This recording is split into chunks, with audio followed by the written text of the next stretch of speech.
Muy buenos días. Bienvenidos nuevamente a la primera Semana Nacional de Inversión en Primera Infancia, Transformar a México desde la niñez. Nos da mucho gusto recibirlos en esta tercera jornada de conversatorios. La duración será de hora y media y hoy miércoles 19 de agosto el tema del día es retos presupuestarios en el marco de la implementación de la ENAPI. ¿Cuánto y en qué deben invertir los sectores? Estamos transmitiendo en vivo por Facebook Live desde las redes sociales del Pacto por la Primera Infancia. Tenemos cupo lleno de 1000 personas, por lo que quien se sume lo esperamos también ahí desde Facebook. Les recordamos que pueden compartir esta presentación. Estamos utilizando los hashtags La Niñez Importa y Primero la Niñez. Y si tienen preguntas, las pueden poner en el chat hasta abajo. Trataremos de contestarlas, tal vez no en esta sesión, pero al final en el repositorio en donde estamos poniendo todos los contenidos, también ahí les contestaremos las preguntas que tengan.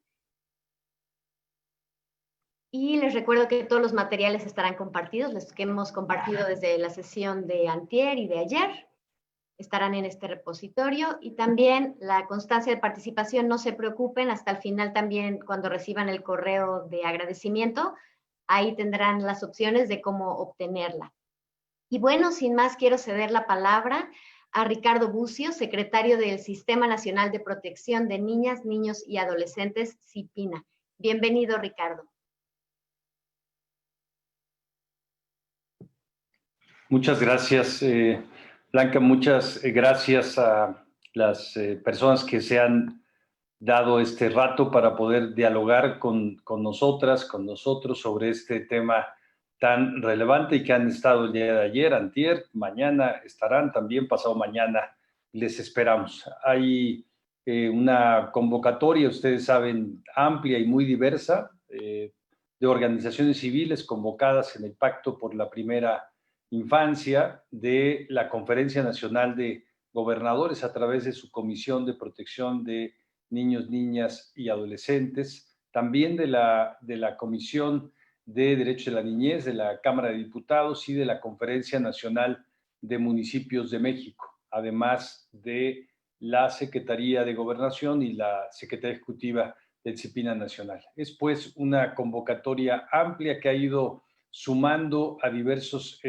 actores, a diversas voces de especialistas, de funcionarios, de organismos internacionales, de organizaciones de la sociedad civil, y la perspectiva es que podamos conjuntamente ir tomando, me parece sobre todo, un diálogo sobre una visión común. ¿Por qué es tan importante invertir en la primera infancia? ¿Cómo saber qué pasa con el efecto de esta inversión?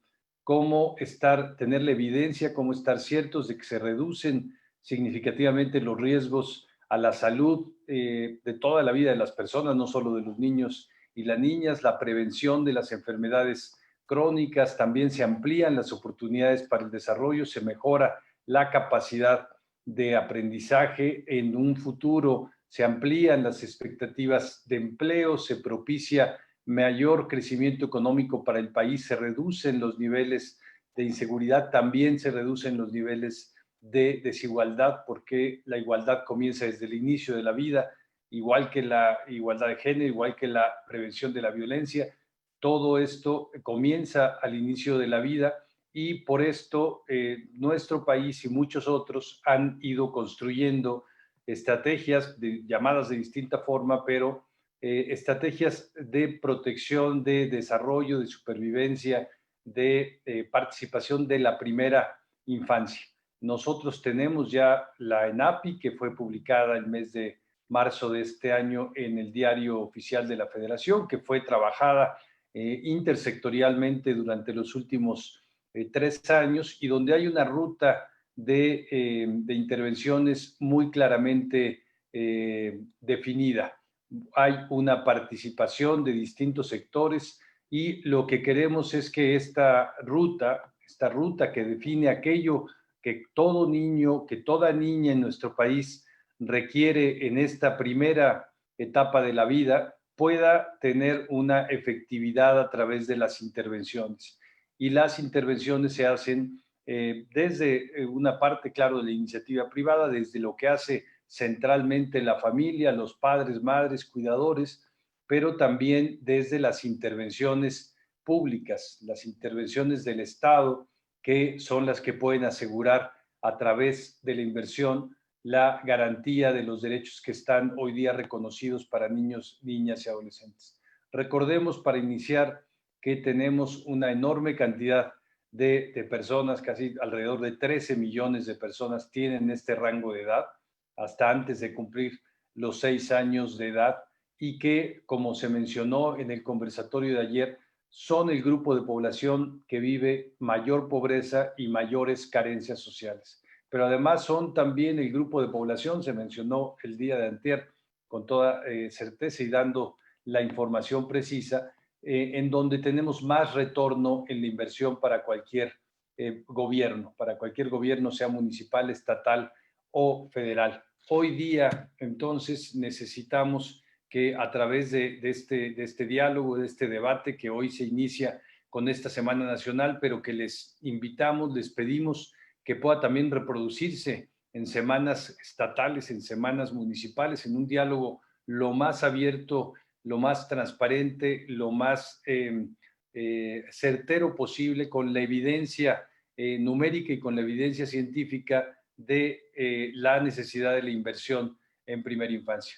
Buscamos que durante esta pandemia, durante lo que está pasando en términos económicos durante el 2020, no solo no se reduzcan los recursos presupuestales, sino que se puedan distribuir de mejor manera y puedan aumentar en aquellos rubros en los que son indispensables. Y esto puede hacerse a nivel federal, a nivel estatal y a nivel también de cada municipio del país. Muchas gracias y que sea un éxito este foro del día de hoy. Muchísimas gracias, Ricardo. Ahora quiero presentar a la moderadora del día de hoy. Ella es Nancy Ramírez, directora de Incidencia en Política de Save the Children. Bienvenida, Nancy. Gracias, Blanca. Gracias, Ricardo. Y un gusto saludarles a todas y a todos, los ponentes, panelistas y todas las personas que nos acompañan de los distintos estados de la República. Es un gusto ver a tanta gente sumada a un tema tan importante como la primera infancia. Bueno, las personas que tenemos el día de hoy, que van a participar en este panel, tienen mucha trayectoria y un gran trabajo en temas de primera infancia, fomentando y promoviendo políticas públicas, inversiones públicas. Entonces va a ser muy interesante poder escuchar a quienes representan a organizaciones civiles, organismos internacionales y por supuesto a funcionarias y funcionarios públicos. Es el papel que tienen en asegurar la existencia, financiación e implementación de políticas públicas es clave. Las reflexiones, el trabajo que han hecho es muy importante y pues el día de hoy justamente la intención es poder compartir esas reflexiones, poder compartir los insumos de ese trabajo para avanzar en una mejor inversión para la primera infancia. El día lunes, que dio comienzo la primera Semana Nacional de Inversión en Primera Infancia, ya nos decía Ricardo, ¿no? Los expertos nos explicaron por qué es urgente invertir en primera infancia.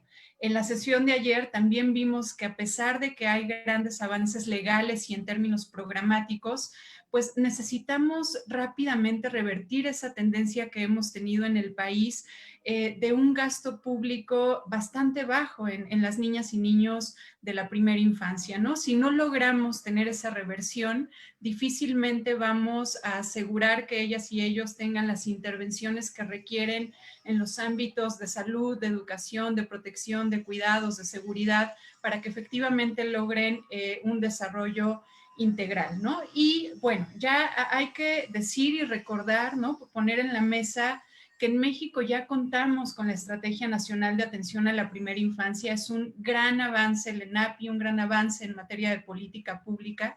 y está basada en esta ruta integral de atenciones para la primera infancia que tienen que recibir las niñas y niños, que tienen que suceder desde la pregestación y, como decía Ricardo, hasta antes de cumplir 6 años de edad, ¿no? Y con esto, pues vamos a lograr favorecer que efectivamente las niñas y niños puedan tener un desarrollo adecuado en su presente y que eso, por supuesto, mejore sus oportunidades de vida, de desarrollo a lo largo de sus trayectorias de vida.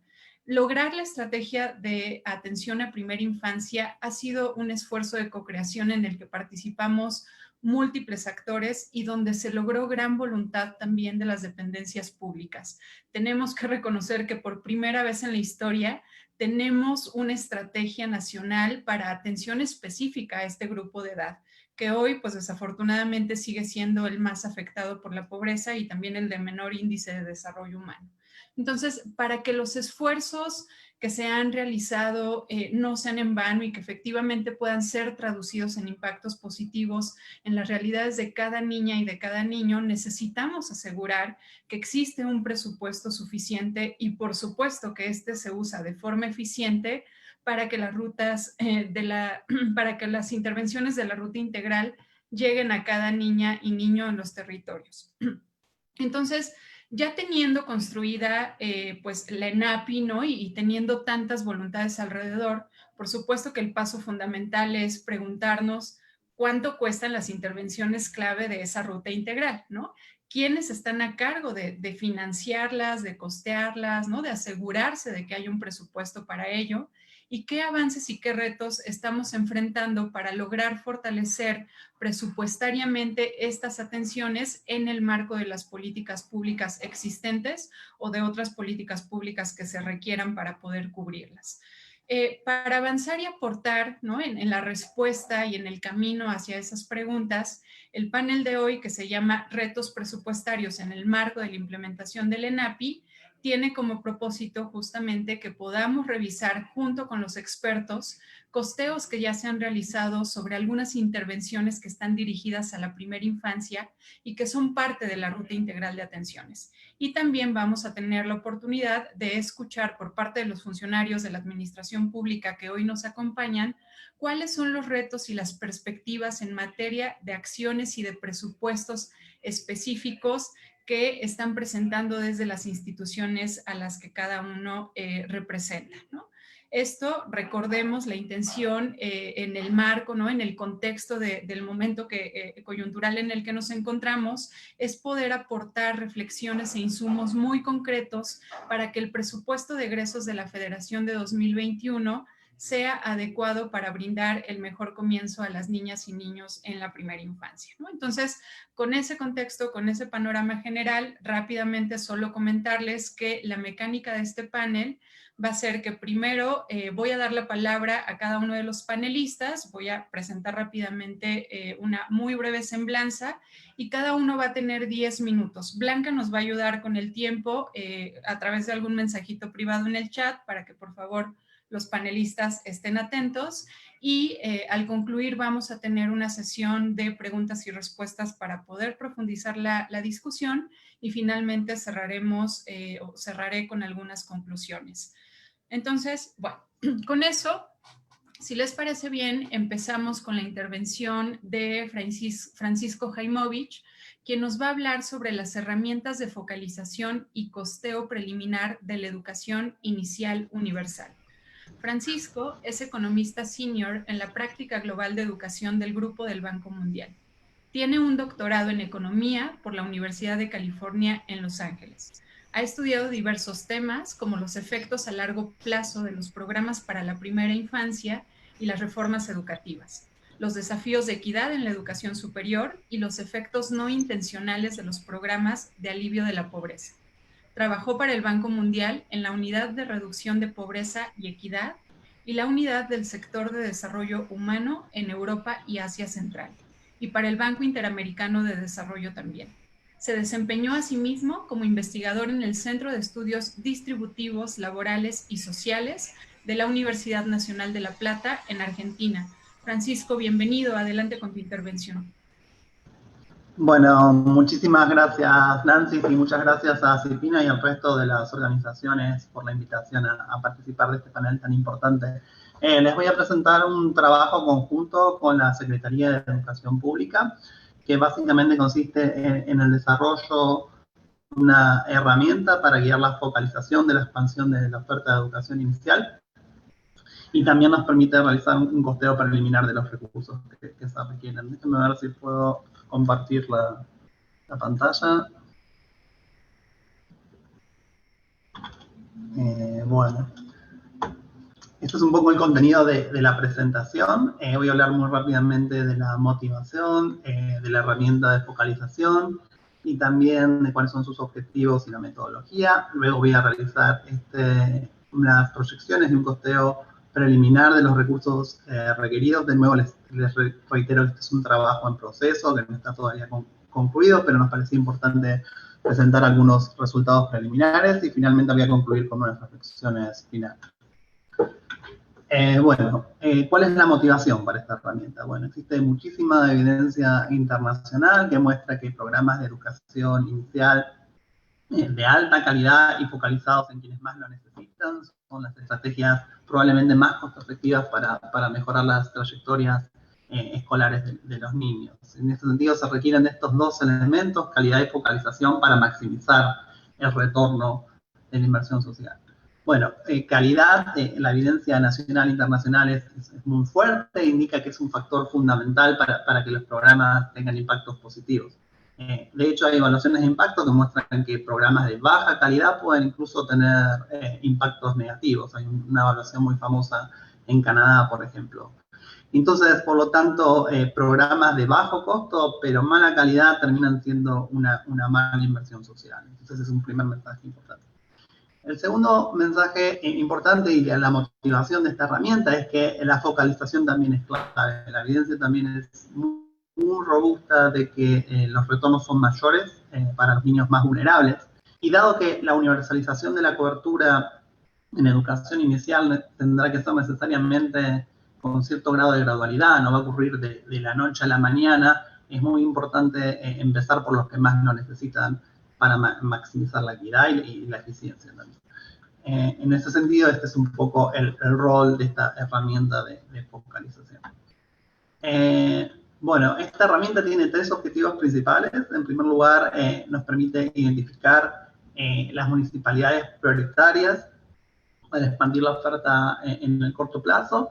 También nos permite incorporar condiciones mínimas de factibilidad para analizar dónde es posible expandir en el corto plazo y con qué modalidades. Y también nos permite realizar algunas proyecciones por modalidad y un costeo preliminar de los recursos requeridos. Entonces empiezo por el primer objetivo. En lo que se refiere al objetivo de priorización, utilizamos tres criterios básicos.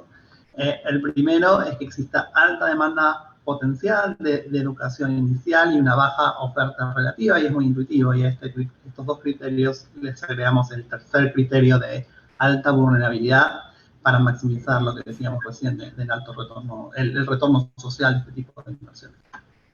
Bueno, usamos un montón de información, dado que no tengo tiempo, no voy a entrar en detalle, pero básicamente con datos de oferta, demanda y vulnerabilidad, hacemos este primer mapa de las brechas de cobertura de educación inicial ajustadas por vulnerabilidad. Y en este sentido, mientras más oscuro sea el color de la municipalidad que ven en el mapa, más prioritario es expandir la oferta en esas municipalidades. El segundo objetivo de esta herramienta es incorporar condiciones mínimas de factibilidad en el análisis. Es decir, el mapa anterior nos mostraba dónde es deseable expandir la oferta en términos de maximizar el retorno social, pero necesitamos también considerar si están dadas las condiciones mínimas de factibilidad para poder expandir la oferta en esas áreas, por lo menos en el corto plazo, como decía recién. Y ese es un poco el segundo objetivo o la segunda parte del análisis que hacemos. Entonces, a esas tres dimensiones que veíamos recién, alta demanda potencial, baja oferta y alta vulnerabilidad, le agregamos una cuarta dimensión, que es la de factibilidad, que es muy importante. Bueno, nosotros consideramos tres dimensiones o tres criterios de factibilidad. por un lado, que exista compatibilidad demográfica y económica con la modalidad utilizada, que exista disponibilidad de insumos y que exista una escala mínima de operación para garantizar una utilización mínima del servicio.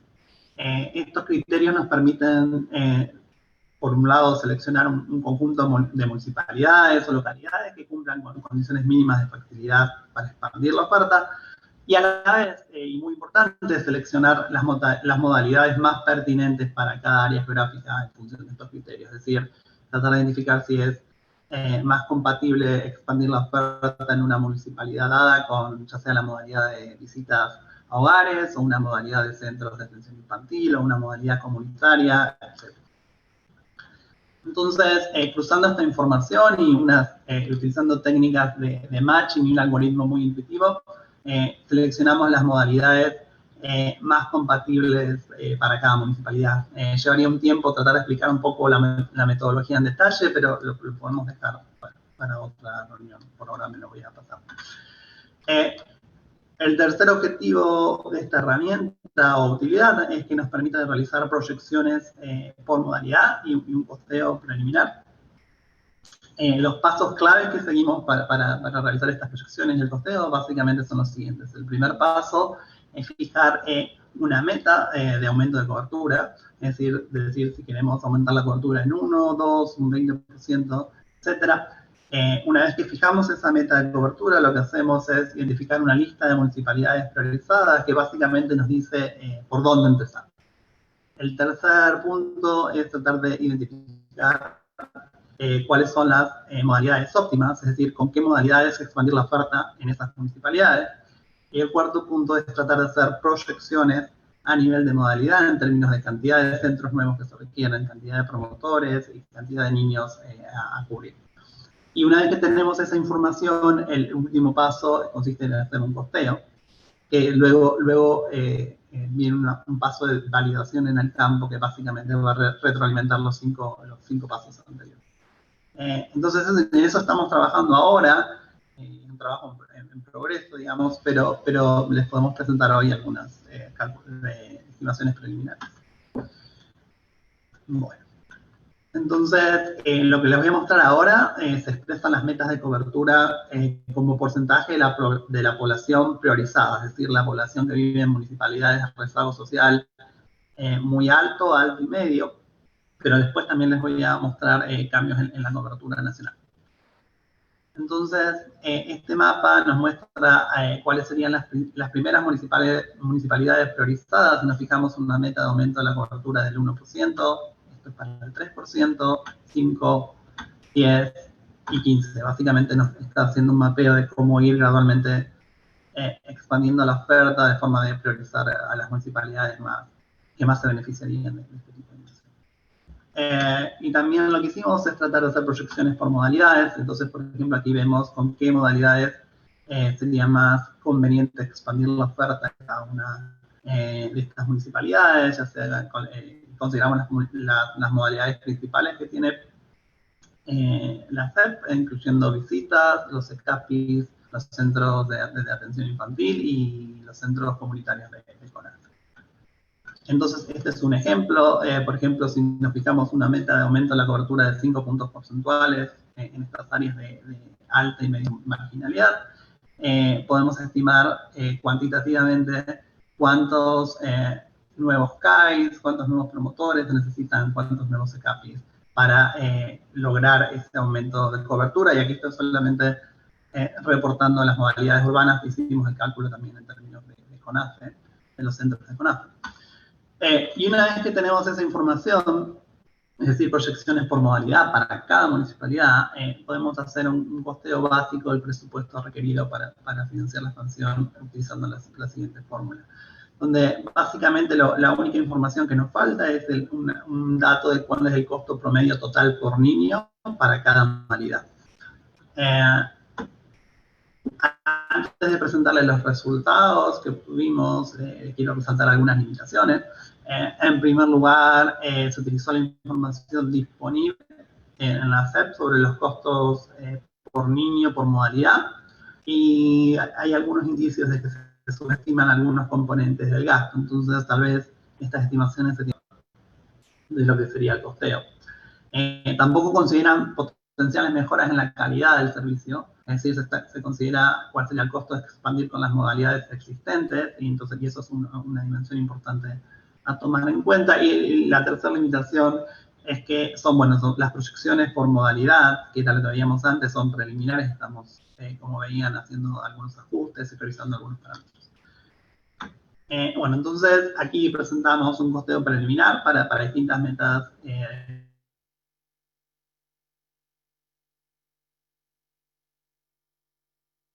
cobertura. ¿Cómo se lee esta tabla? Bueno, es decir, como porcentaje de la población de las áreas priorizadas, reporta el aumento en la cobertura nacional, y la tercera columna reporta el presupuesto estimado con la metodología anterior. Y entonces, pues, esta tabla básicamente nos va diciendo distintos presupuestos para distintas metas de cobertura. Entonces, por ejemplo, aumentar la cobertura en 5 puntos porcentuales en las áreas prioritarias, que equivale a algo así como aumentar en 1 punto porcentual a nivel nacional. Con esta metodología estimamos preliminarmente que se requiere 429 millones de pesos. Si se hace el mismo ejercicio, pero solamente en las áreas urbanas, es decir, no considerando las áreas rurales, estimamos que casi se duplica el presupuesto necesario, en que pasa a ser de 814 millones de pesos. Y esto tiene que ver con que las modalidades urbanas son bastante más costosas que las rurales. Y esta es una simulación que hicimos especialmente para este webinario, en la que básicamente lo que hicimos es una simulación, es decir, un análisis de robustez. En el gráfico lo que hicimos es costear 2 de las 3 modalidades urbanas más importantes de la SEP, utilizando algunos parámetros regionales de costo para programas de alta calidad. Y cuando hacemos esto, vemos que el costo se elevaría entre un 30 y un 40% para las distintas metas de cobertura. Es decir, y esto podría estar capturando la subestimación del costo por la información disponible, que es lo que hablábamos antes, pero también algunas mejoras en la calidad de la prestación de los servicios. Pero no, esto nos da un rango. Bueno, para concluir muy rápidamente algunas reflexiones finales. Lo primero, que ya veníamos hablando, estos cálculos son preliminares y los estamos revisando. El segundo punto que creo que es muy importante es la costo-efectividad. En base a estos cálculos, y si uno extrapola, vemos que se requeriría de una gran inversión para universalizar la cobertura en educación inicial. Pero es muy importante tomar en cuenta que los programas de educación inicial, como veíamos al comienzo, sobre todo si son de alta calidad, son una inversión probablemente de las más costo efectivas para mejorar el futuro de los niños y sus trayectorias escolares. Pero la calidad es fundamental, y ese es el tercer punto. Al contrario, invertir en programas de bajo costo pero mala calidad terminan siendo una mala inversión social. Como veíamos al principio, si la calidad es mala, los programas no tienen impacto, y entonces es como decía, esos recursos. Entonces, la calidad es una dimensión muy importante a tomar en cuenta. El cuarto punto que quería hacer es que la importancia de la focalización. Como decíamos antes, la universalización va a requerir cierto tiempo, y entonces es clave, no va a pasar de la noche a la mañana, y es clave empezar por los que más lo necesitan, tanto por motivos de equidad como por motivos de eficiencia.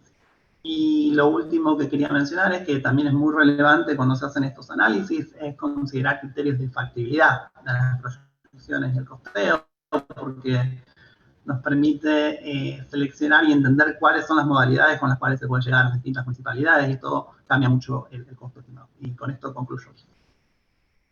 Muchas gracias.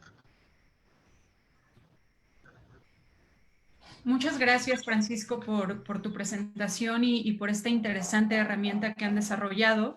Hay que recordar que la educación inicial es uno de los derechos con mayor rezago en nuestro país, y con el reconocimiento constitucional como un derecho de todas las niñas y niños, existe la obligación y por supuesto que tenemos que lograr la voluntad para que como Estado podamos avanzar progresivamente hacia la universalización de este derecho, por supuesto, como decías, poniendo particular atención en que los servicios y los programas tengan calidad para que efectivamente se logre el impacto deseado en las niñas y niños, ¿no? Y creo que recordar siempre y poner acá el punto de atención en que invertir en la educación inicial es una de las medidas más costo efectivas y de las que mayor retorno de inversión nos pueden dar. Muchas gracias por tu intervención. Ahora voy a pasar la palabra a Carla Gallo, quien nos presentará los requerimientos presupuestales de las Procuradurías de Protección de Niñas y Niños en México. Carla es abogada por la Universidad de Guadalajara y maestra en estudios superiores iberoamericanos, gestión económica y planeación del desarrollo por la Facultad de Ciencias Políticas y Sociología de la Universidad Complutense de Madrid. Fue directora de la Escuela de Derecho del Centro de Investigación y Docencia Económicas CIDE e investigadora asociada en la División de Estudios Jurídicos de esta misma institución. Ha desempeñado diversos cargos en la Administración Pública Federal y ha realizado publicaciones sobre igualdad de género, acceso a la justicia y derechos de la infancia. Actualmente es oficial nacional de protección de derechos de la infancia en el Fondo de las Naciones Unidas para la Infancia en México, UNICEF. Carla, bienvenida. Adelante con tu intervención, por favor.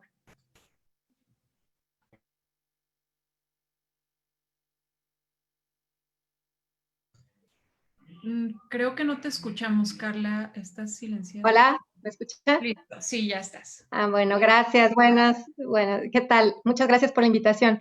Bueno, primero que nada me gustaría comenzar diciendo que sabemos que en México se han dado pasos muy importantes para garantizar los derechos de niños y niñas y adolescentes. Por ejemplo, la creación de la Ley General de Derechos de Niños, Niñas y Adolescentes, la creación de leyes en todos los estados, la creación de los sistemas de protección integral, pero me gustaría destacar unos de los logros más importantes de los últimos tiempos en México, que es la creación de las Procuradurías de Protección de Niños, Niñas y Adolescentes. Este realmente fue un logro sin precedentes porque utilizan las Procuradurías uno de los modelos más innovadores que existen y que han tenido mucho éxito en el mundo. Estas procuradurías ya existen en todas las entidades federativas y también en muchos municipios. En un país en donde la infancia y la adolescencia vive situaciones de vulnerabilidad constantemente, era ya apremiante crear un mecanismo de coordinación de las instituciones para proteger y defender a los niños y las niñas. Las procuradurías de protección en realidad no proveen servicios directos, ¿no? Solamente el de representación, sino que tienen a su cargo la importantísima función de detectar, recibir casos, hacer un diagnóstico caso por caso, determinar el interés superior del niño, hacer un plan de respuesta en el que se señale cuál derecho está siendo vulnerado caso por caso, a qué institución le corresponde actuar, con qué servicio y cuándo, y supervisar que eso se cumpla y se restituyan los derechos de los niños y las niñas. Una vez que todo esto se logró y comenzaron a funcionar las procuradurías, nos dimos cuenta que no estaban funcionando con todo su potencial, que toda la fuerza jurídica que tienen las Procuradurías de Protección por ley no estaba siendo aprovechada en plenitud. Por esa razón, en UNICEF decidimos hacer un costeo técnico para saber exactamente en la realidad cuánto presupuesto y recursos tienen las procuradurías de cada uno de los estados, cuánto necesitan realmente para operar, cuánto presupuesto y cumplir con sus funciones con base en las estadísticas de cada entidad federativa y a nivel nacional, oficiales existentes sobre violencia, abuso y las violaciones de derechos de niños, niñas y adolescentes. Y también para qué se necesitan los recursos. Este es el costeo. De esta forma, pues se pudo hacer un sólido análisis sobre los espacios fiscales y propuestas concretas de inversión. Voy a compartir la pantalla.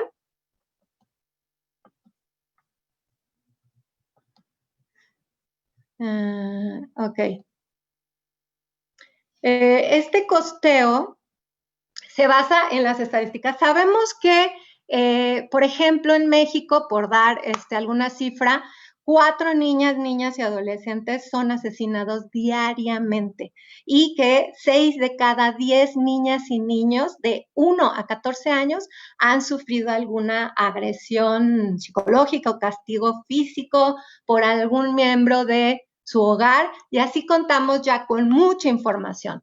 Todo esto se tomó en cuenta para revisar la dimensión de la población potencial. Sabemos que pues la población de niños, niñas y adolescentes en pobreza puede ser susceptible de vulneración de derechos.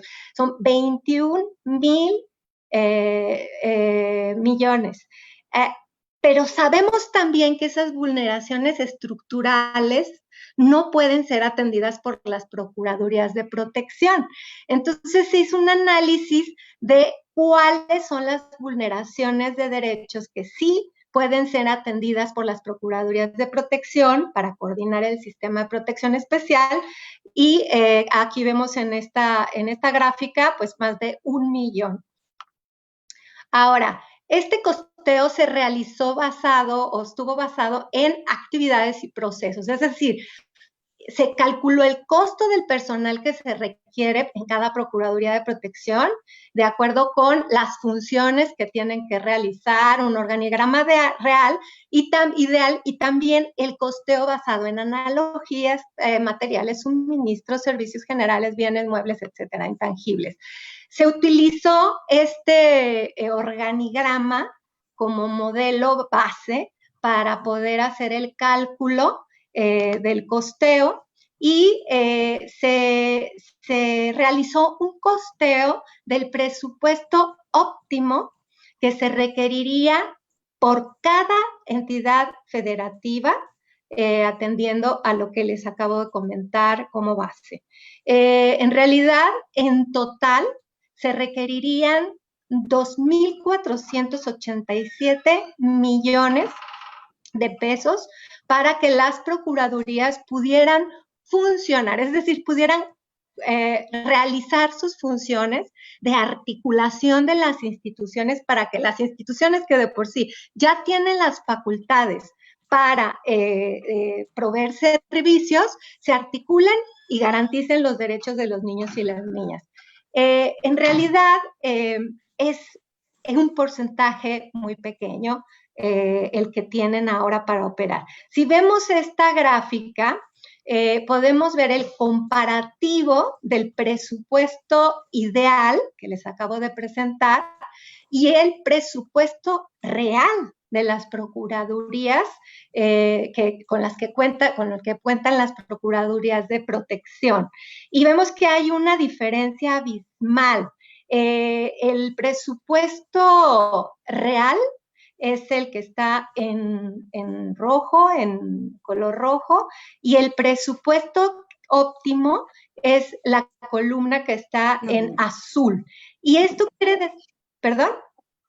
Esto quiere decir que las procuradurías cuentan actualmente con un 26% solamente de lo que necesitarían, según este costeo, para poder cumplir con sus funciones. Ahora, si vemos el presupuesto óptimo que se requiere, que son 2,487 millones de pesos, se hicieron 3 escenarios, este es el escenario óptimo. Después se hicieron otros 2 escenarios que no me da tiempo de presentar, pero este presupuesto es 2,487 millones de pesos, son los que se necesitan para atender la vulneración de los derechos de niños, niñas y adolescentes, incluyendo la violencia en el hogar, violación, abuso, entre muchas otras vulnerabilidades. No las estructurales, como la pobreza, como ya he dicho. Y si comparamos con el costo, por ejemplo, de la estela de luz, 1,300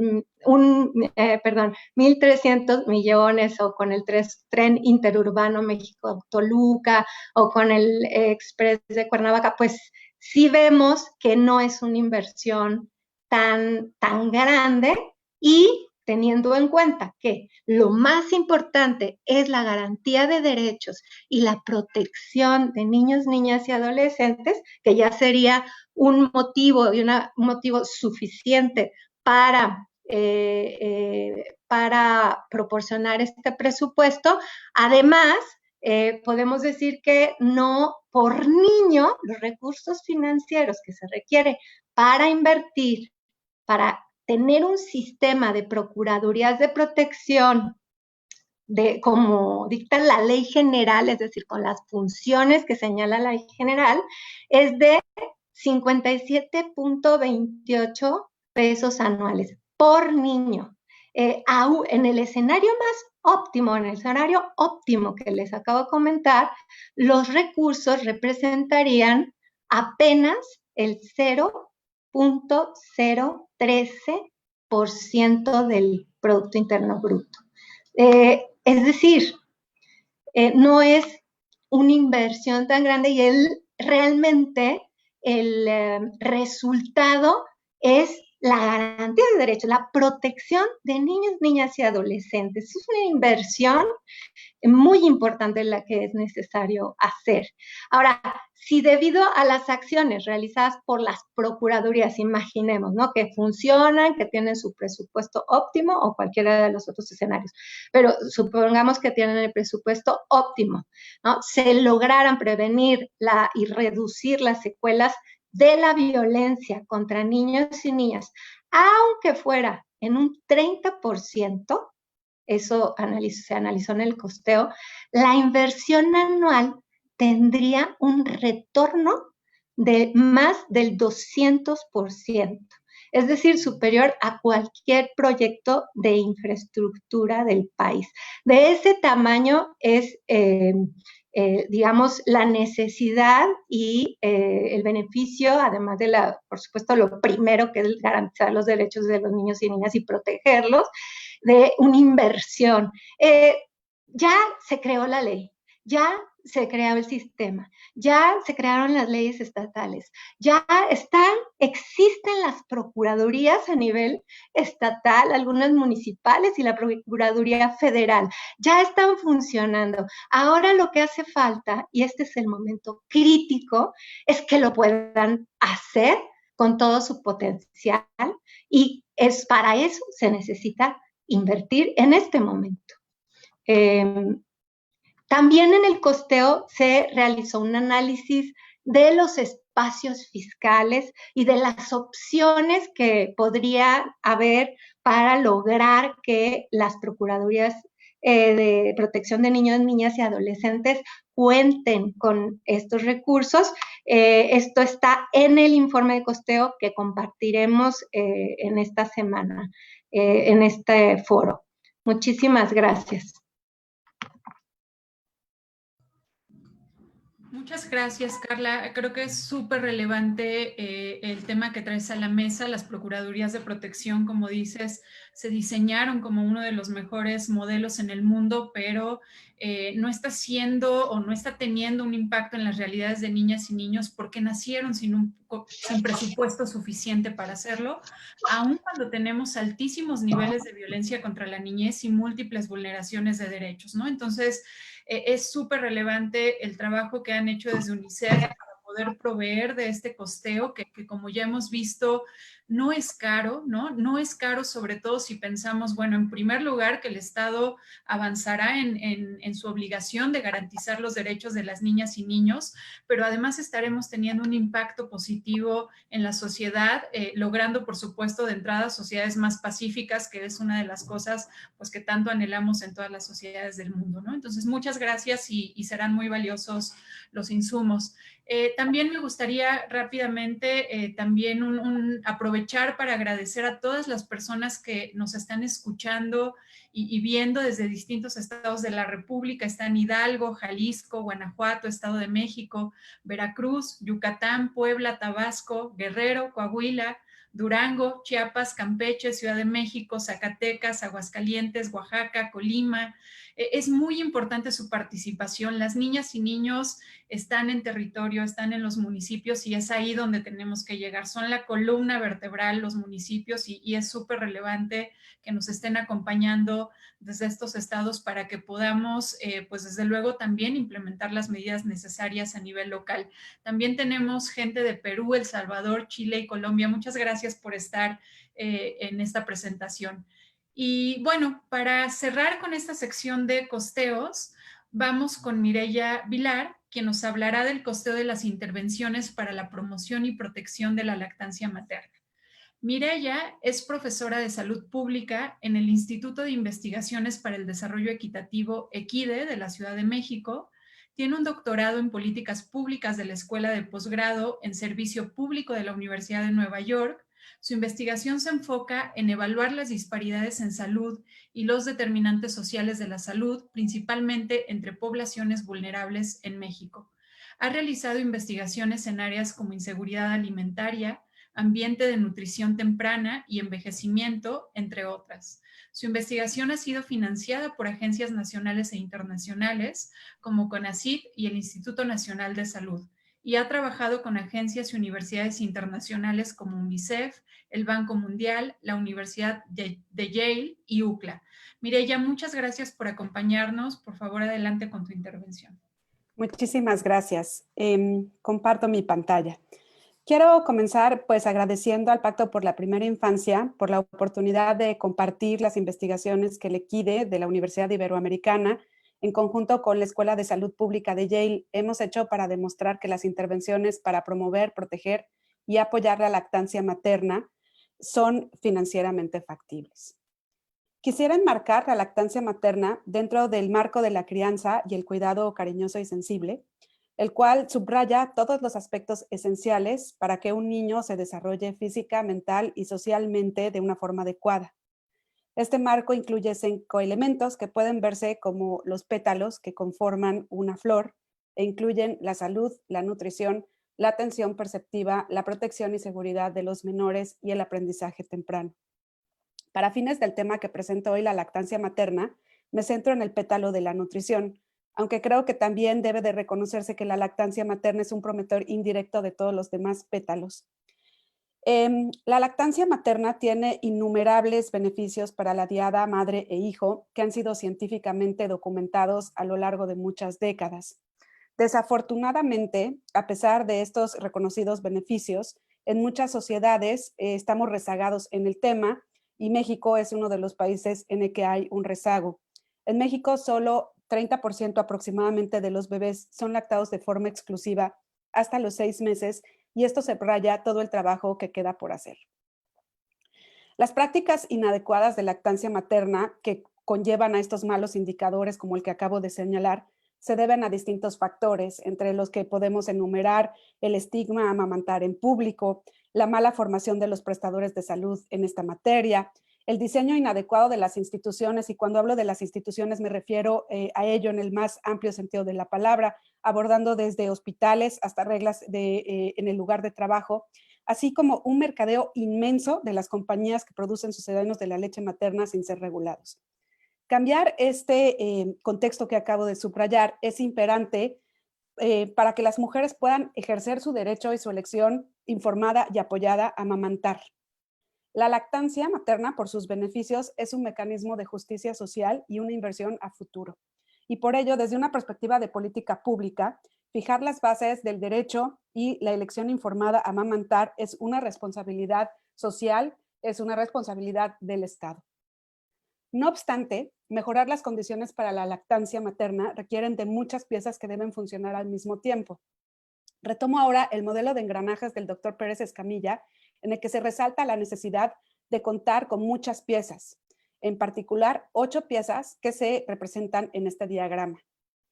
Basado en un cuidadoso análisis de estas piezas, en el 2008, un comité multisectorial de expertos en México recomendaron distintas acciones para que México pueda mejorar la lactancia materna. Entre las recomendaciones que emanaron de este análisis fueron mejorar las licencias de maternidad y mejorar en la implementación de la iniciativa Hospital Amigo del Niño y de la Niña. Ambos cursos de acción han sido analizados a nivel internacional de forma bastante exhaustiva y se sabe que su mejor implementación, y creo que esto se vincula un poquito con lo que Francisco mencionaba de la calidad, entre otras cosas favorables, mejora fuertemente los indicadores en lactancia materna vinculados a la iniciación, la exclusividad y la duración. A pesar de todos estos beneficios, un aspecto que es siempre clave para los tomadores de decisiones y que creo que se vincula a la factibilidad de cómo se hacen las cosas es precisamente si hay suficientes recursos para hacerlo. Y por esta razón nos dimos a la tarea de costear estas dos intervenciones. Quiero subrayar que este es un proyecto internacional, entonces los algoritmos de costeo que hicimos, el método de costeo que hicimos, buscamos que fuera pragmático, usando información ya disponible y que fuera replicable en otros contextos, con el fin de que lo puedan utilizar tomadores de decisiones en distintos contextos. A continuación voy a presentar los ejercicios que hemos hecho para México, aunque por razones temporales no voy a poder profundizar en la metodología. Inicio con el tema de las licencias de maternidad, para el cual encontramos que en México, al igual que en muchos países del mundo, existen dos problemas puntuales. El primero es que las licencias de maternidad que existen actualmente son demasiado cortas. Para el caso de México, la licencia de maternidad es de 12 semanas y está por abajo de lo que recomienda la OIT, que son 14 semanas, y lo que sería congruente con la lactancia materna exclusiva, que es hasta los 6 meses. El segundo problema yace en la falta de cobertura que sufren las madres que trabajan en el sector informal y para quienes suele haber un vector agregado de vulnerabilidades. Solo para enfatizar el problema de la duración de la lactancia materna, en América Latina solo 5 países sobrepasan las recomendaciones mínimas de la OIT de 14 semanas. Ojo, es lo mínimo que recomienda la OIT. De hecho, la OIT quisiera que fuera más tiempo, pero este es el mínimo. 3 países cumplen con la recomendación mínima y el resto están por debajo, México incluido. Esto desprotege la lactancia materna, ya que el regreso al trabajo generalmente implica un riesgo importante de reducción en la duración y exclusividad de la lactancia materna. Ahora quiero vislumbrar el problema de la falta de cobertura para las mujeres quienes trabajan en el sector informal. Y estas mujeres, recordemos que no cuentan con seguridad social ni el aseguramiento básico del ingreso en el evento de la maternidad. La dimensión de este problema es grave, ya que en América Latina el 54% de las mujeres en la fuerza laboral trabajan en el sector informal y la magnitud es muy parecida para México. El propio tamaño de este fenómeno, como llamamos en políticas públicas, la magnitud del problema y las implicaciones para los primeros días y meses de vida del menor y su madre, deberían ser suficientes para llevar este asunto a la agenda de la política pública. Ahora, ¿qué tan costoso sería resarcir estos problemas en México? Para hacer esto, desarrollamos una metodología que está basada en datos secundarios de fertilidad, empleo y población, que son datos que comúnmente se tienen a nivel nacional en la mayor parte de los países. Para el caso de las licencias en el sector formal, calculamos que para el perfil demográfico de México, aproximadamente 288,000 mujeres solicitarían una licencia por maternidad de forma anual. El costo de una semana extra de maternidad en agregado anualmente sería de $27 millones o aproximadamente $96 por mujer por semana. Estas estimaciones las pudimos validar con datos administrativos del IMSS y logramos entender que la metodología es precisa y es robusta. La segunda pregunta es entonces si esto es poco o es mucho. Basado en estimaciones de datos secundarios, sabemos que el costo semanal promedio de una guardería del IMSS por niño es de $56. Por otro lado, también sabemos que amamantar un niño con fórmula cuesta aproximadamente $39 semanales.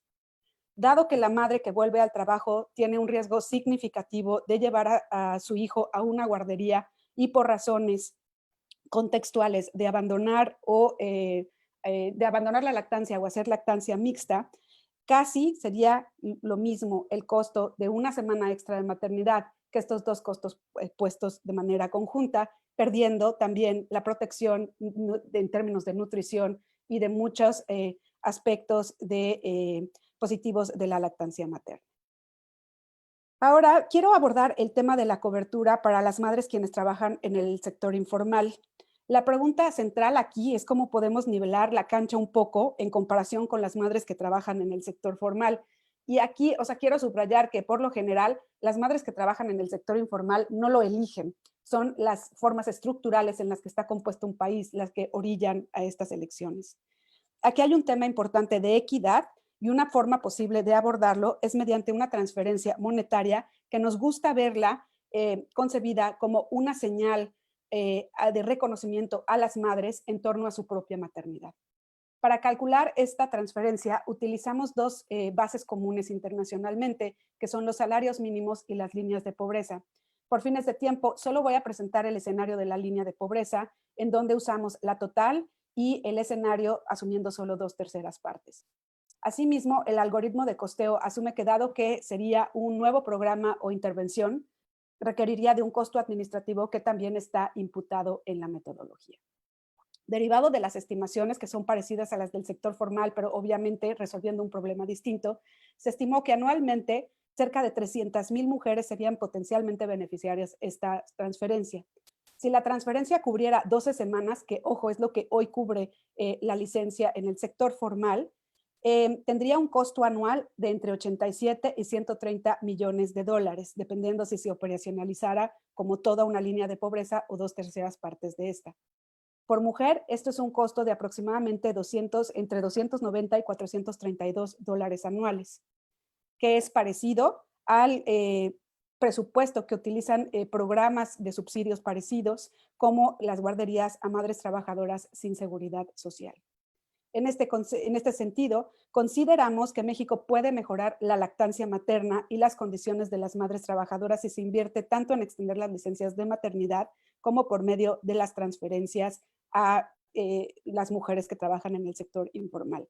Creemos que es una inversión que podría cubrirse y que tiene muchísimos beneficios documentados para iniciar adecuadamente una infancia exitosa. Si alguien tiene interés, los estudios ya han sido publicados en las revistas que muestra la laminilla. Para el caso de la extensión de la licencia de maternidad en el sector formal, creo que el dinero está allí, simplemente lo estamos asignando de una forma inadecuada.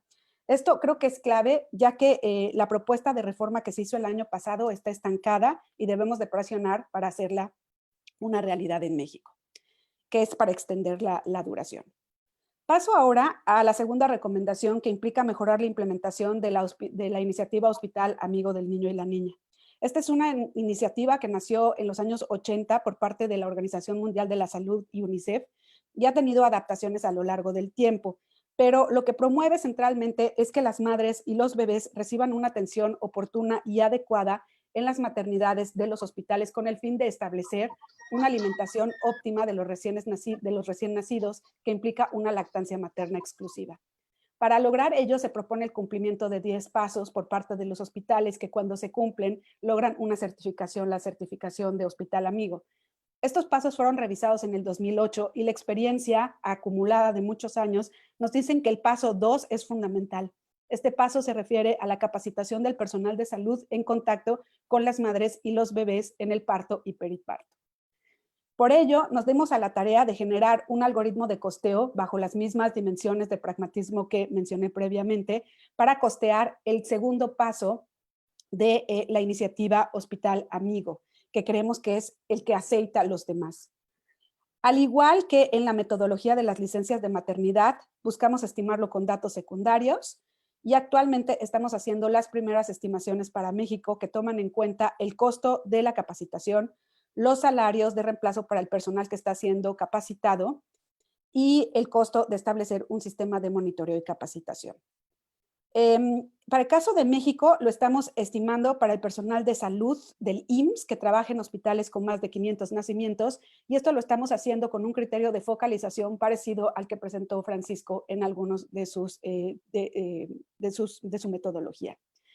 En nuestras estimaciones preliminares se sugiere que se tendrían que capacitar a 1,422 profesionales de la salud durante el primer año en 135 hospitales y ello tendría un costo anual aproximado de $2 millones, que es equivalente en promedio a $18,000 por hospital o $7 por nacimiento, 156 pesos por nacimiento.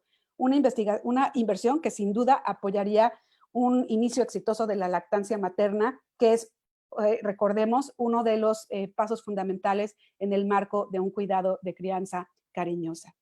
Con esto concluyo, considerando que los requerimientos para apoyar la lactancia materna en términos financieros son factibles, pero requieren de voluntad política. Sería una forma eficaz de comenzar a proteger la primera infancia y, bueno, sin lugar a duda también quedarían pendientes más estudios acerca del costo-efectividad de estas medidas. Muchas gracias. Muchas gracias, Mireya, por tu intervención y por las recomendaciones que nos has presentado. Sin duda, el tema de lactancia materna presenta grandes retos en nuestro país, pese a los avances que hubo en los últimos años. Seguimos teniendo niveles muy bajos de lactancia materna exclusiva, sobre todo lactancia materna en la primera hora de vida, y esto recordemos que es una intervención que puede ser, bueno, más bien que es fundamental para las niñas y niños y también para las madres. Entonces, es muy importante la inversión acá y las estimaciones que han realizado es algo que sin duda tienen que ayudar a ampliar las discusiones entre sector público y sector privado en corresponsabilidad, recordando que acá también pues es muy importante que sobre todo aquellas mujeres que sí están insertas en el ámbito laboral formal puedan también tener un reconocimiento a la maternidad desde el sector privado, ¿no? Y bueno, por supuesto que es de suma valía la propuesta que han realizado para todas aquellas mujeres, madres que se encuentran en el sector informal, que generalmente son las invisibles, ¿no? Son la población que queda más olvidada, y acá estos son insumos muy valiosos para esos efectos. Muchas gracias, Mireya, por tus aportes. Ahora vamos a pasar a la reflexión sobre los retos y las perspectivas que tiene la administración pública para costear las intervenciones de la Ruta Integral de Atenciones y de forma particular para que nos compartan qué se puede hacer para promover que estas intervenciones cuenten con los recursos suficientes para su operación. Vamos a escuchar primero a Juan Carlos Cardona, quien hará estas reflexiones desde la perspectiva del sector educativo ante las nuevas obligaciones constitucionales en materia de educación inicial. Juan Carlos es economista y politólogo por el ITAM. Ha ocupado cargos de dirección general en las Secretarías de Turismo, Relaciones Exteriores, Gobernación y Hacienda. Al interior de la SEP se ha desempeñado como encargado del Consejo Nacional de Participación Social en la Educación y actualmente está a cargo de la coordinación de órganos desconcentrados y sector paraestatal del sector educativo. Muchas gracias, Juan Carlos, por acompañarnos. Adelante con tu intervención. Muchas gracias, Nancy. Sé que vamos cortos de tiempo, pero se ha decretado el duelo nacional por la gente que ha sido contagiada y por los decesos que ha habido por el COVID, por lo que quisiera pedirles que guardáramos un minuto de silencio, porque lo hacemos nosotros todos los días justo a las 12.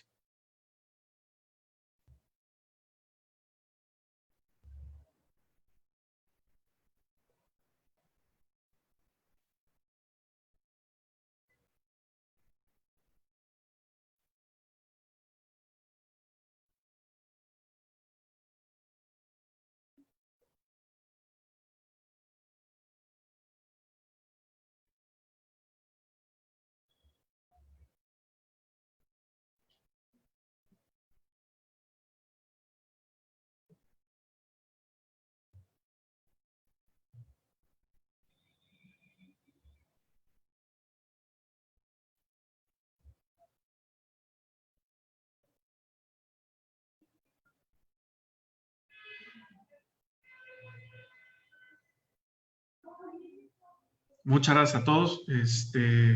Siempre es bueno tener estos momentos de espacio y reflexión y también reconocer, después de este minuto de silencio, pues a todo el personal médico que ha trabajado para poder salir adelante en esta pandemia que seguimos sufriendo. Bueno, ya entrado al tema específico de esta plática, pues como ya lo han estado platicando en los últimos días y quienes se dedican como expertos completamente a esta materia, saben que México ha experimentado importantes cambios en los tiempos recientes, específicamente en el tema de atención a la primera infancia. Para nosotros el fundamental, que ya se mencionó un par de veces en esta sesión, es que en mayo de 2019 se reformó el artículo 3º constitucional, que es el artículo que contiene todas las directrices principales en materia educativa, y en el primer párrafo se reconoce ya por primera vez a la educación inicial como un derecho de la niñez. además de que se establece la obligación del Estado de impartirla y de garantizarla. Y entonces, que esto es algo fundamental, pasa a formar parte del ciclo de educación básica. Es decir, antes, lo que conocemos como el tipo educativo de educación básica correspondía a preescolar, a primaria y a secundaria. Bueno, ahora el nivel de primera infancia se integra ya al ciclo completo de educación básica, porque antes no era considerado realmente un paso educativo.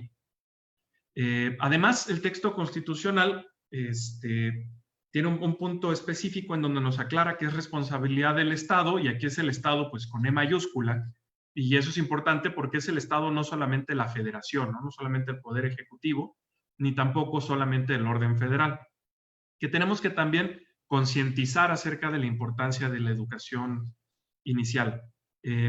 ¿Por qué me parece crucial este compromiso y además esta concientización? Pues no les tengo que yo explicar lo que se ha dicho ampliamente, pues de lo importante que es invertir sobre todo en los primeros 3 años de vida y cómo este periodo es clave para el desarrollo de las niñas y los niños para lograr su máximo nivel de desarrollo físico, socioemocional y cognitivo.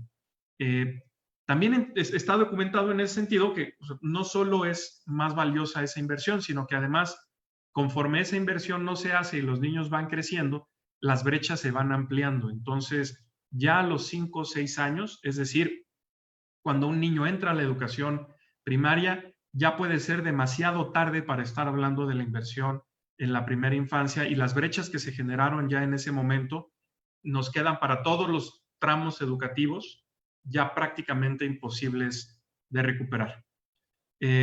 Sin embargo, todo este conocimiento que en un foro como este parecería tan obvio, nosotros en la vista de CEP, en la vista nacional completa, lo que se ve es que es una realidad, es que no es un amplio consenso social. Esto puede sonar sorprendente cuando lo platicamos aquí, pero cuando lo llevamos ya a un país de más de 120 millones de personas, lo que observamos es que las personas suelen no ver más allá de las necesidades de cuidado básico en la primera infancia. Entonces, cuando lo vemos desde un gobierno nacional y además cuando lo analizamos desde cada una de las secretarías, pues nos empezamos a cuestionar exactamente qué parte le toca a cada quien realizar, pero cómo además hacemos que eso sea ya una intervención lógica e integral, ¿no? Por eso reparo tanto en esta última partecita, que pues el Estado concientizará acerca de la importancia de la educación inicial que viene en el artículo 3º constitucional. Entonces, cuando hablamos de lo que se requiere para invertir en esta educación, pues tenemos que hablar mucho más del dinero que se da ya en intervenciones específicas, sino que este trabajo de concientización que hace el gobierno, pero que también lleva haciendo la sociedad civil desde hace años, es fundamental.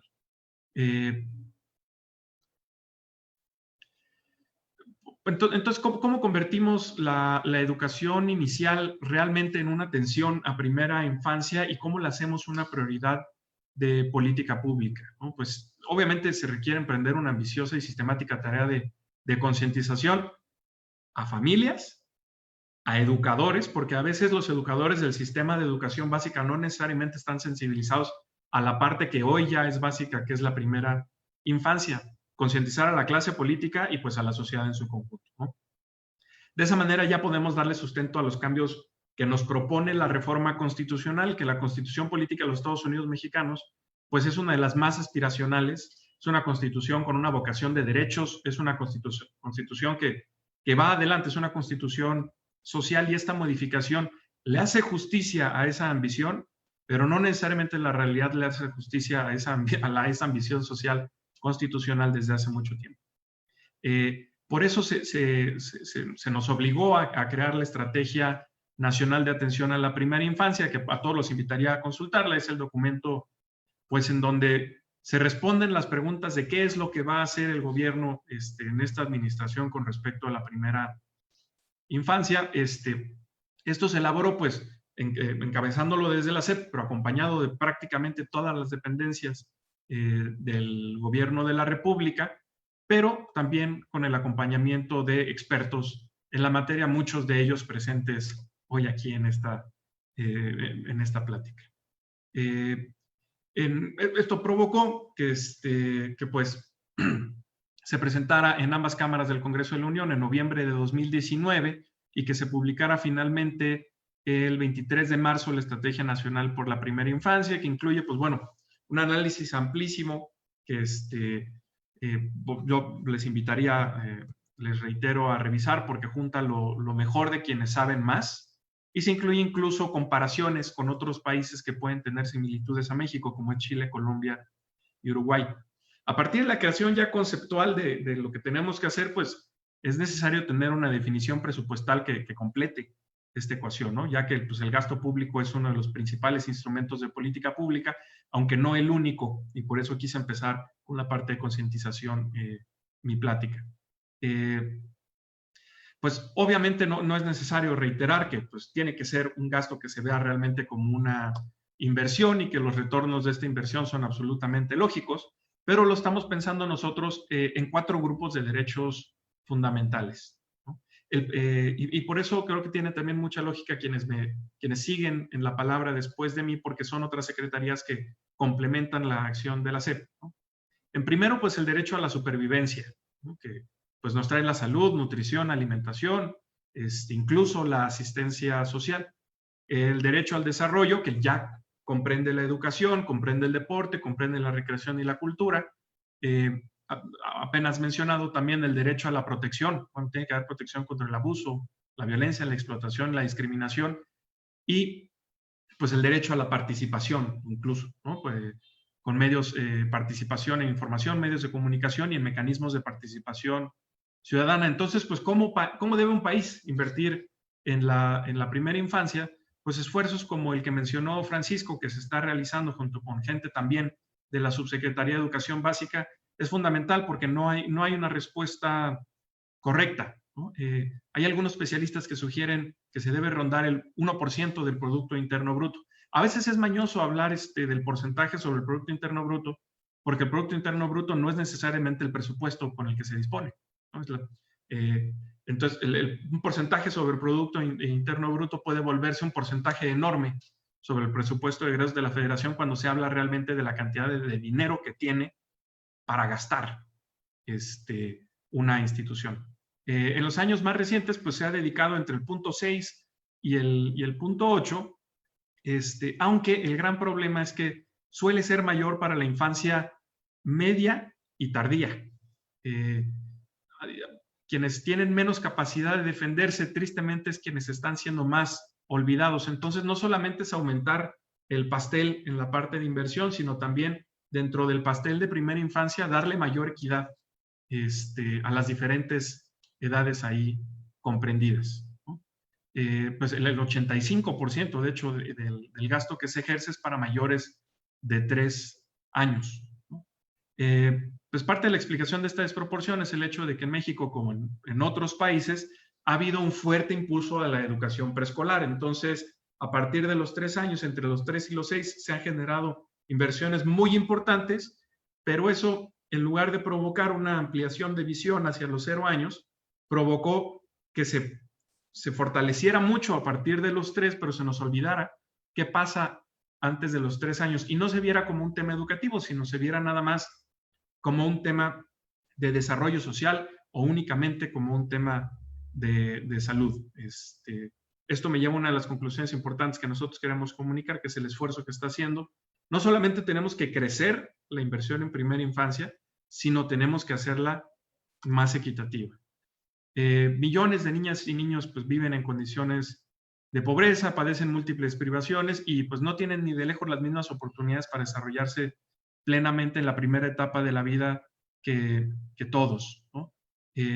Precisamente esto es lo que estamos proponiendo desde nuestro ámbito de competencia en la Secretaría. El gran objetivo pues, es generar una política nacional de educación inicial que pronto se dará a conocer, que es entonces favorecer el desarrollo integral de las niñas y los niños menores de 3 años, pero sí es algo que tenemos que ser muy claros, porque ha sido una discusión muy acalorada desde el principio de esta administración con decisiones que han sido polémicas. Habrá especial énfasis en los grupos y contextos que sean socialmente más vulnerables. Entonces, es una equidad que se dé entre edades, pero también es una equidad que se dé dependiendo de la vulnerabilidad de esa población objetivo. Pues de los casi 6,5 millones de niñas y niños menores de 3 años, que esta es una realidad y que es catártica, es que solamente están cubiertos por servicios de educación inicial un poco más del 10%. Entonces, cuando se habla de la afectación en desinversión en ciertas estrategias del gobierno nacional, es terrible pensar que estamos hablando solamente de no más del 10% de los niños y niñas que deberían de ser atendidos, ¿no? Entonces, ¿qué hay que hacer? Pues no solamente preocuparnos por extender la cobertura, sino también identificar exactamente qué son aquellas cosas que, aunque se amplíe la cobertura, termina generando resultados que son contraproducentes. Francisco ya lo mencionaba, pues de repente es mejor ampliar la cobertura prudentemente con calidad en el servicio que se otorga y no necesariamente aumentar cantidad que puede terminar siendo una inversión menos eficiente, ¿no? Y que no siempre al gobierno le caracteriza la inversión eficiente. Pues tendríamos que entender que además los efectos de los programas el efecto de la inversión en estos programas de educación inicial, pues tiene que tener muy claro esos efectos de corto, mediano y largo plazo, porque a fin de cuentas lo que tenemos nosotros como gobierno, si se ejerce una visión de Estado de largo plazo, es que tendríamos que tener mejores empleos, mayores ingresos, menores problemas con el tema de la impartición de justicia, y pues el efecto a largo plazo de realmente esta inversión que funcione, pues solo funciona si estamos aplicando programas de alta calidad. Y pues alta calidad en este tema prácticamente de manera invariable significa de alta inversión per cápita, ¿no? En consecuencia, pues tendremos que preocuparnos al mismo tiempo. Cobertura, calidad, focalización, que es el componente de equidad hacia condiciones de mayor vulnerabilidad. Poder hacer esa inversión en esos 3 aspectos, desde diferentes secretarías y pensando como que ahora lo hacemos así, que la educación inicial que lo que sucede entre los 0 y 3 años es una responsabilidad también del sector educativo y que forma parte de un tramo de vida completo que idealmente llega hasta la educación superior y en México por lo menos de manera obligatoria hasta la educación media superior, pues nos lleva a que tenemos que ser al mismo tiempo eficientes y equitativos y que pues reduzcamos la transmisión intergeneracional de pobreza y desigualdad pensando no desde los grandes programas de educación superior, sino pensando desde los excelentes programas de la primera infancia, ¿no? Comunicarles que pues desde la Secretaría de Educación Pública nos congratulamos ampliamente de que estén llevando a cabo este tipo de foros, que no se detengan por la situación de la pandemia, e invitarlos a seguir participando de los materiales que en Aprende en Casa se solían transmitir y que ahora en Aprende en Casa 2 se siguen transmitiendo, que ya también en televisión se va a dar la educación inicial, en este caso, pues para padres. Muchas gracias. Muchas gracias, Juan Carlos. Bueno, creo que es importante lo que dices, sobre todo, digamos, en términos de recordar que hoy tenemos como Estado, ¿no? Existe una cobertura muy baja de educación inicial, menos o alrededor del 10% de niñas y niños menores de 3 años están accediendo a este tipo de servicios o programas y hay 90% que no lo están haciendo, ¿no? Entonces, es urgente definitivamente, progresivamente alcanzar la universalidad, como tú y Francisco lo han comentado, priorizar por las niñas y niños en mayores condiciones de vulnerabilidad y, por supuesto, garantizar que la cobertura pues cumpla también con los estándares de calidad, porque de lo contrario vamos a tener efectos adversos. Pero acá hay ya avances importantes desde la SEP, por supuesto, con la ENAPI, pero también con el Programa Nacional de Educación Inicial, ¿no? que también tiene grandes avances, y será muy relevante poder contar con un presupuesto concurrente para educación inicial, sobre todo considerando que hay diversos actores que prestan servicios y que tienen que involucrarse en educación inicial. Entonces, muchas gracias por tus reflexiones. Y bueno, para cerrar con nuestros ponentes de hoy, voy a pasar la palabra a la doctora Miriam Veras Godoy, quien nos va a hablar de los retos y perspectivas desde el punto de vista del sector salud, particularmente en lo que concierne a las intervenciones en salud y nutrición para la primera infancia. Miriam es médica cirujana, especialista en salud pública, docencia y tecnología educativa por la Universidad Autónoma del Estado de Hidalgo y maestra en ciencias en sistemas de salud por la Escuela de Salud Pública de México, Instituto Nacional de Salud Pública de México. Tiene experiencia profesional en salud pública de 31 años en la Secretaría de Salud tanto a nivel estatal como a nivel federal. A nivel federal fue directora de Información y Evaluación en el CENSIA, asesora de dicho centro y directora general adjunta de Normatividad y Gestión de Recursos Humanos en Salud de la Dirección General de Calidad en Salud.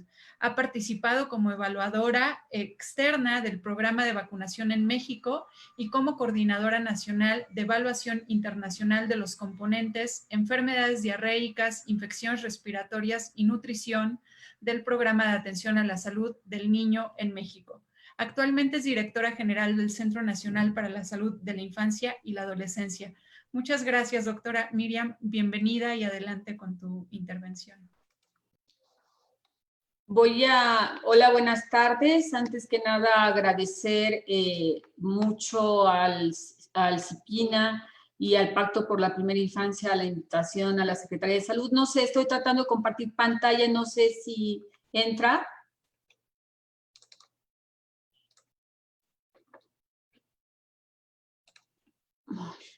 ¿Me escuchan? Disculpen. Sí, perfectamente. Ok, ¿está compartiéndose la pantalla? Aún no. A ver, ya según yo ya lo hice, pero estoy teniendo problemas con la red. No sé si en dado caso mejor me la pongan y yo les voy diciendo si avanza. Porque no entra.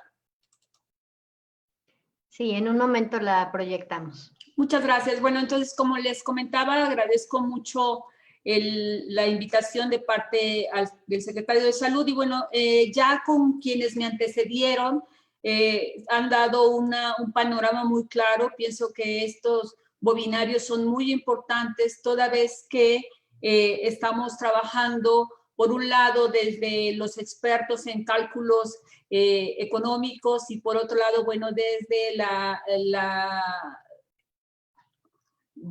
la situación del Estado, ¿no? Para salud, nosotros somos una estrategia transversal y estaríamos nosotros hablando, creo que no se presenta, ¿verdad? Voy a seguir hablando y disculpen ya cuando se vea. En dado caso, si no, bueno, no importa la presentación tanto, lo que importa es lo que vaya yo comentando. Entonces, les comentaba que uno de los indicadores fundamentales que son utilizados a nivel internacional para medir a los sistemas de salud es la mortalidad infantil, entendiéndose esta como el riesgo es la pantalla 2, por favor.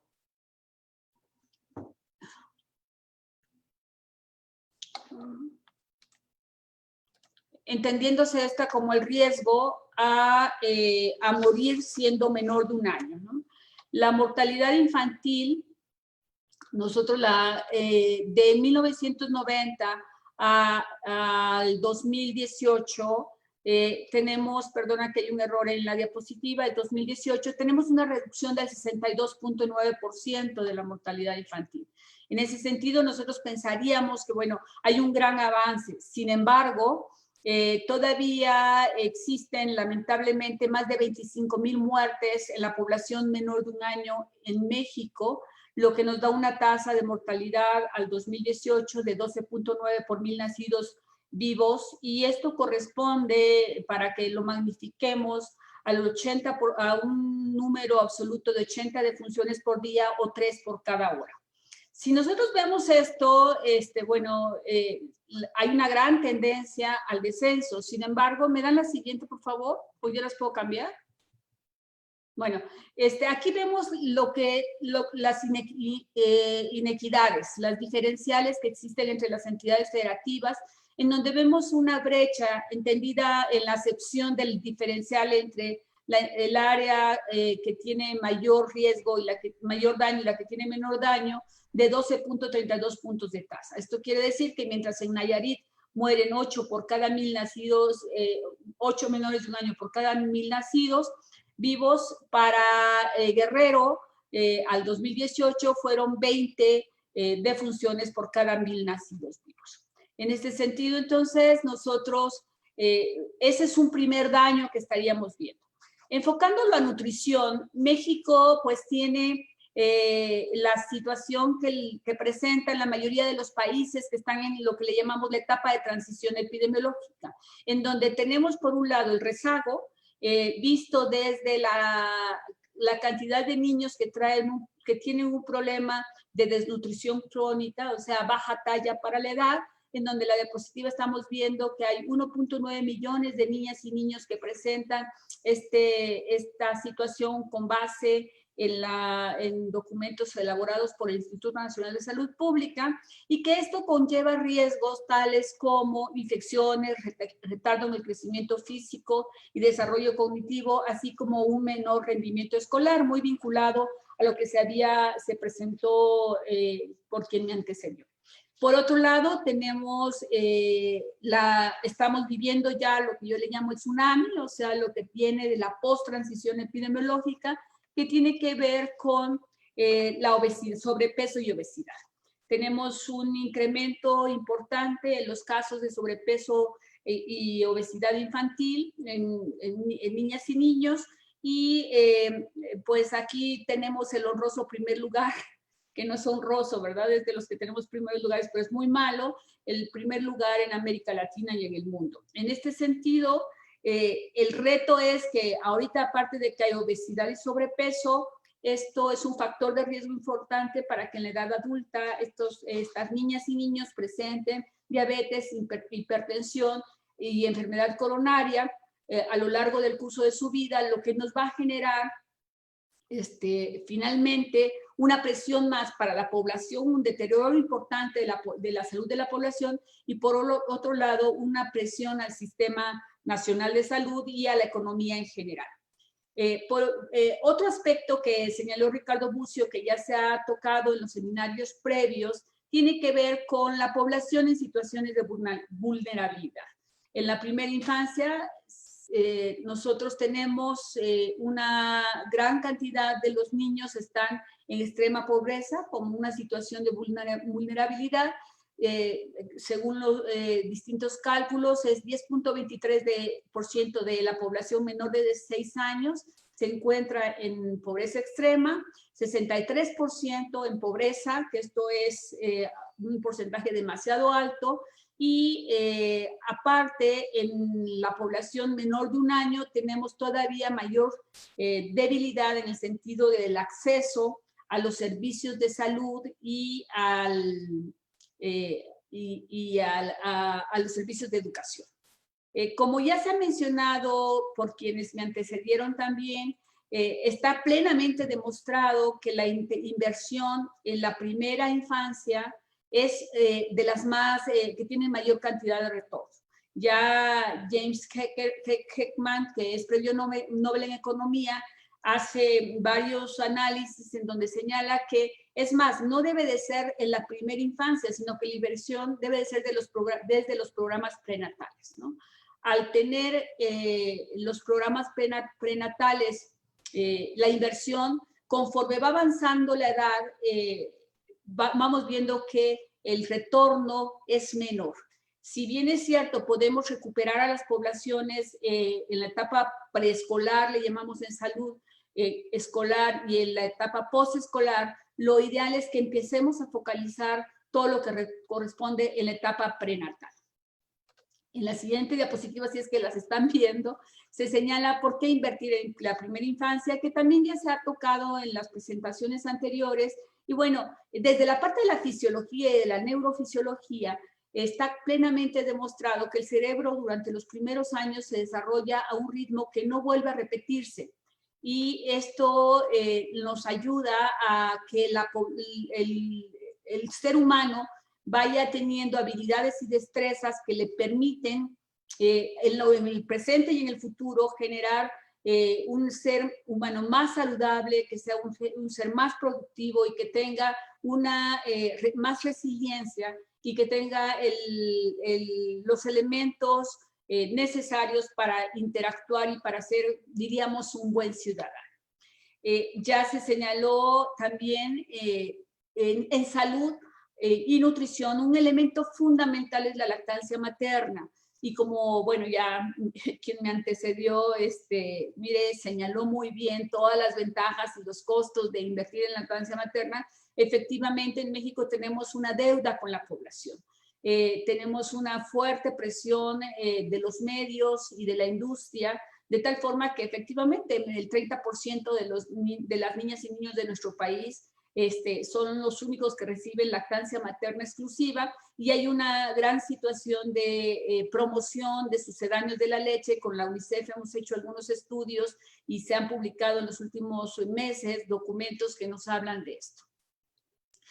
¿Por qué la lactancia materna es importante? Bueno, porque favorece el desarrollo intelectual psicomotor, disminuye el riesgo de enfermedades respiratorias y digestivas, fortalece el sistema inmunológico, y uno que es fundamental para generar buenos seres humanos favorece el vínculo entre de madre e hijo. De tal forma que, si bien es cierto, se plantea exclusiva a los 6 meses de edad, bueno, se debe de prolongar con alimentación complementaria hasta los 2 años, y este elemento es el fundamental para que la persona tenga ese ámbito general en el desarrollo como ser humano. Ahora, para salud es bastante complicado, digamos, el alinear todas las intervenciones que se están planteando a esta población, y algo que ha sido fundamental para esto es el desarrollo de la ruta integral de las atenciones. Primero, definir qué es lo que esperamos que la población reciba, que sería, digamos, lo mínimo ideal. No es totalmente compresivo, no comprende todas las intervenciones, pero sí comprende las básicas. En este sentido, hay 4 elementos que son fundamentales y que deben de ser con la misma magnitud. Por un lado, salud; por otro lado, protección, bienestar y desarrollo, y educación. Y hay muchas políticas del país, en la administración actual, que están tratando de apuntalar todos estos elementos de vulnerabilidad para generar como mayor permeabilidad de las intervenciones de salud. En la diapositiva está señalado toda la línea que estamos trabajando en la primera infancia, desde la preconcepción, el embarazo, el nacimiento, al mes, de 1 mes a 3 años, y el desarrollo. Para estas intervenciones en salud, si bien es cierto, la dependencia que yo tengo el placer de dirigir en este momento, que es el CENSIA, toca algunas de estas intervenciones, también hay otras dependencias de la propia Secretaría de Salud que están trabajando fuertemente en esto, como es el Centro Nacional de Equidad de Género y Salud Reproductiva, como es la Dirección General de Promoción de la Salud. Y en este momento nosotros estamos trabajando una estrategia fundamental, que es el fortalecimiento de la atención primaria a la salud, que en un momento comento un poquito más a detalle. En la siguiente diapositiva, donde estamos viendo los objetivos prioritarios del programa de atención a la salud de la infancia para el sector salud, este programa comprende a los menores de 10 años. Sin embargo, tenemos un objetivo prioritario específico que tiene que ver con garantizar intervenciones oportunas y de calidad para la atención integrada de la salud de niñas y niños durante la primera infancia. En la siguiente diapositiva, nosotros vemos lo que corresponde a las distintas intervenciones que están trabajándose para fines del programa que les he señalado. La parte medular, la que se lleva mayor cantidad de recursos en las intervenciones, es el componente de vacunación. Toda vez que, bueno, los insumos que se utilizan, si no hay vacunas, pues no hay intervención, y aparte de esto, pues es todo el personal operativo, el personal que está en la batalla, que está trabajando con la población, y que esto tiene una gran cantidad de recursos. Y uno de los grandes retos aquí tiene que ver con que la población aumenta más con relación a la cobertura de los sistemas de salud. La prevención. Nos queda un minuto. Gracias, ya voy a terminar, gracias. La prevención de accidentes, el tamiz neonatal, la nutrición, el desarrollo infantil, la prevención de maltrato infantil. La última diapositiva nos trae algunas reflexiones. Por un lado, tiene que ver con todas las intervenciones que estamos planteando. En la administración actual, como lo están realizando en la Secretaría de Educación Pública, estamos haciendo una priorización y coinciden los municipios que están trabajando, que tiene que ver con la región sur-sureste. Sin embargo, tenemos otro reto, que tenemos la pandemia de COVID, lo que nos ha llevado a que si seguimos trabajando las acciones de infancia como esenciales, pues no tenemos todavía, se detuvieron algunas por la situación de esta pandemia, lo que nos tiene que llevar a trabajar fuertemente en los próximos meses para poder recuperar, porque tenemos el riesgo de retroceder. Muchísimas gracias y estoy a sus órdenes. Muchas gracias, Miriam, por tu valiosa intervención. Realmente en materia de salud estamos enfrentando uno de los retos más importantes que hemos vivido como humanidad, ¿no? COVID-19 además nos ha recordado que tristemente las niñas y niños mexicanos están enfrentando condiciones de pobreza, de carencia por acceso a la salud y diversas formas de malnutrición que los ponen en mayor riesgo de enfermarse e incluso de morir ante brotes infecciosos como al que nos estamos enfrentando en este momento, ¿no? Los avances que está teniendo la Secretaría de Salud en paralelo a la atención de COVID son muy importantes, son fundamentales y es necesario que se garantice la inversión suficiente para continuar y para fortalecer las intervenciones de promoción y prevención de la salud, como la lactancia materna, la vacunación, el acceso a alimentos suficientes y nutritivos. Solo así vamos a lograr que las niñas y niños crezcan saludables y, por supuesto, que estén en mejores condiciones para también enfrentarse a estas situaciones, pues, que resultan imprevistas y a veces incontrolables, ¿no? Y claro que hay que seguir invirtiendo en la calidad de los servicios de salud, sobre todo para garantizar una adecuada atención a las niñas y niños que actualmente enfrentan situaciones de vulnerabilidad. Bueno, con esta intervención llegamos al cierre de las presentaciones de nuestros ponentes. Por efectos de tiempo, las preguntas que nos ha hecho el público que nos acompaña se las vamos a mandar a los panelistas para que por favor nos ayuden a responderlas por escrito y posteriormente subiremos esas respuestas al repositorio para que todos los participantes las puedan consultar. Bueno, solamente ya para cerrar, concluir que este ha sido un panel realmente muy interesante y pertinente en el contexto de la formulación del presupuesto de egresos de la Federación 2021 que se estará concluyendo en estos días por parte del Ejecutivo Federal. La Estrategia Nacional LENAPI es una oportunidad histórica para que podamos avanzar hacia una política integral para el desarrollo de la primera infancia. Pero se enfrenta el reto de que podamos avanzar también en la asignación de los recursos presupuestarios suficientes que traduzcan esas buenas intenciones que ya quedaron plasmadas en el papel en hechos muy concretos que transformen de forma positiva las realidades de las niñas y niños menores de 5 años. Sin duda se requiere de toda la voluntad política para asegurar que las intervenciones clave para la primera infancia estén adecuadamente financiadas y, por supuesto, también se necesita una correcta gestión pública para garantizar el uso eficiente de los recursos. Necesitamos que los recursos estén disponibles a tiempo en los lugares donde más se requieren y en general que haya una adecuada planeación del gasto público, sobre todo ante una situación de crisis económica como la que estamos enfrentando. Hay mucho trabajo técnico avanzado que puede aportar en la mejora del presupuesto público, ya lo conocimos a través de nuestros distintos ponentes hoy y estamos seguros de que también hay muchas voluntades, tenemos que aprovechar estos recursos.